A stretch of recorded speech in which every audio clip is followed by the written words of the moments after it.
Hi everybody.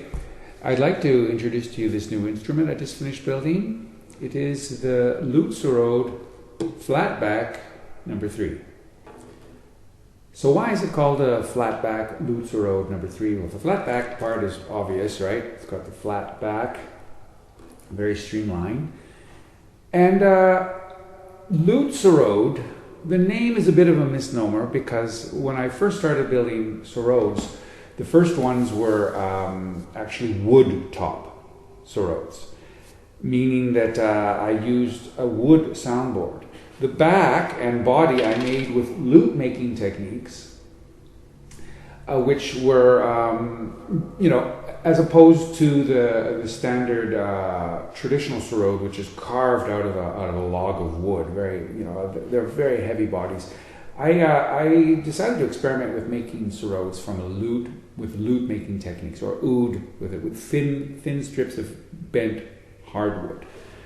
And I made a few of those sarods, and the name I gave to it was a wood sarod because the soundboard was wood. Now, after a while, somebody asked me to make one of these wood sarods with a skin top.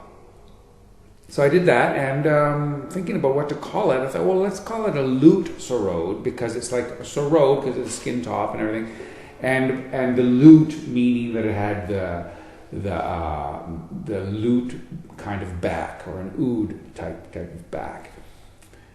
And that was fine and everything. And the next thing that happened was somebody asked me to make a flat back wood sarod.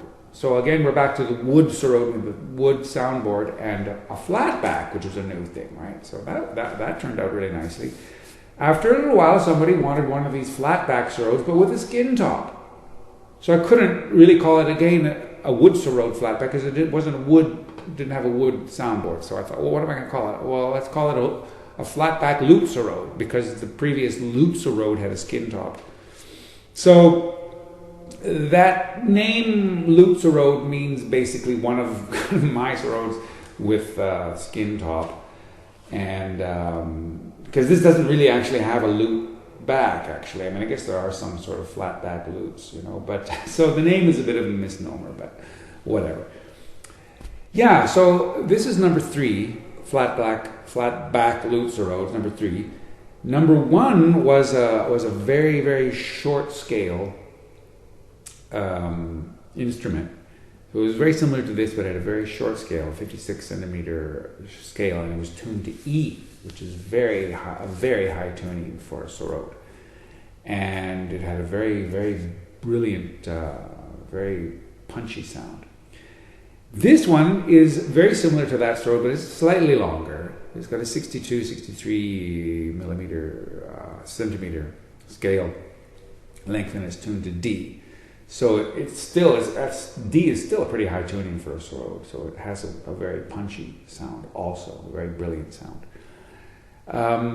Those longer sarods, those bigger sarods, like for example, LUTE-SAROD number 1 was a 73 centimeter scale length, and that has a very different sound, a very deep and very bassy and resonant sound. Whereas this is more punchy, kind of bright and brilliant. And let's see, the second one of these was made. I made for Matthew Noon, who's a brilliant musician. You can check that one out. It's got the eye. He had a dream at night. One night he had a dream that he got a flat back sarod with an eye on it, and so we manifested that together. And he does some very interesting stuff. Check out his work. He's a very interesting, very innovative musician. He's using, he has it electrified. This is also electrified. It's got a sensor, a piezo pickup built into the bridge, and it has a microphone inside. And Matthew also has the same electronic configuration, and he's using some very interesting loops and feedback mechanisms. So check that out. So anyways, other than that, this is pretty much pretty standard, except it's got glow-in-the-dark varnish, actually. So I haven't actually tested that because I don't own a black light, so that will be something that will have to be tested in the future, but it has glow-in-the-dark varnish, believe it or not. Yeah, so I hope you like it. This is the LUTE-SAROD Flat-back number 3.